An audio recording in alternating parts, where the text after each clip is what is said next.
This is day 358 of walking on all fours every... Holy shit.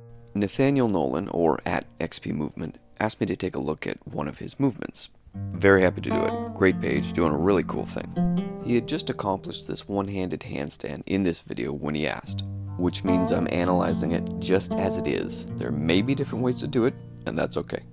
It goes without saying that a one-handed handstand is very hard to do.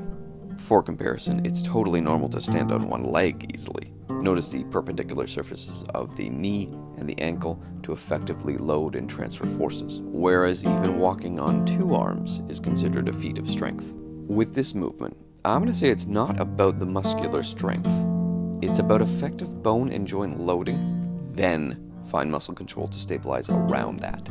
Most of us can actually hold ourselves up on one arm, with assistance from a wall, for instance. So it's not about just having muscular strength. We're basically balancing a wobbly boulder on a pinhead here.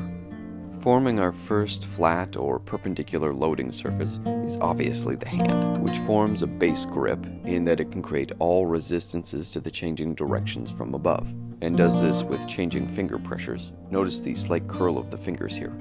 The wrist as well is relatively flat, as it connects to the radius bone and sort of the ulna. Technically it's a cartilaginous pad or disc of the ulna, but let's not go crazy with the technicalities.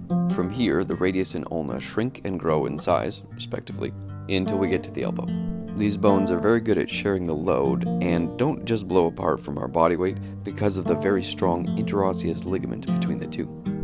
At the elbow, the distal humerus is held into the ulna firmly by the capsule and ligaments like any other joint, but as well by the shape of the bones themselves. We can be more specific and say it's the trochlear notch and the coronoid process. This allows them to butt up against one another and requires less muscle activation to hold them in place. The whole body is doing this at many different points, and that's what we're going to highlight in this video as much as possible.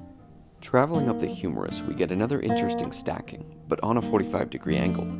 This is where the shape of the shoulder joint, the humerus and scapula, curves the direction of the weight of the body supported, which seems unique, but it's actually the same as the hip and sacroiliac joints. Looking at this, you'd think in this position the scapula would just be driven down the ribcage, as if the scapula could just pop off. But actually what's happening is the scapula and the clavicle are forming a base for the thorax to sit in, but we have to jump up to the lumbars to explain that first. Looking at a lot of different pictures, it would seem that most people doing the one-handed handstand are in lumbar extension and the pelvis is hanging over that. Because the pelvis and weight of the legs are over the lumbars, the pressure is closing the lumbar facets, the joints in the back of the spine. This can seem like a bad thing, but as long as you have normal bone density, and I don't doubt this fellow has bone density to spare, the compact bone of the posterior spine is more than strong enough to take this load. The lumbar extension will then put the lower body's weight relatively anterior, or to the front of the lower thoracic spine. This seems to be creating thoracic flexion, or what we often call a rounded back, or kyphosis. Again, this is totally safe for the healthy. Now, I may be going fully ludicrous here because I've never heard anyone explain this in this way before, but I've also never heard a lecture on upside-down biomechanics, so clearly I've lived a sheltered life. When the weight of the legs, pelvis, and lumbars are pressing down on the thorax, the weight bearing takes two routes. One is through the thoracic spine, compressing through the vertebra and discs, and lengthening the ligaments on the posterior side to the max, and then into the waiting catcher's mitt of a scapula. This is not a new idea, so no one's freaking out on that part.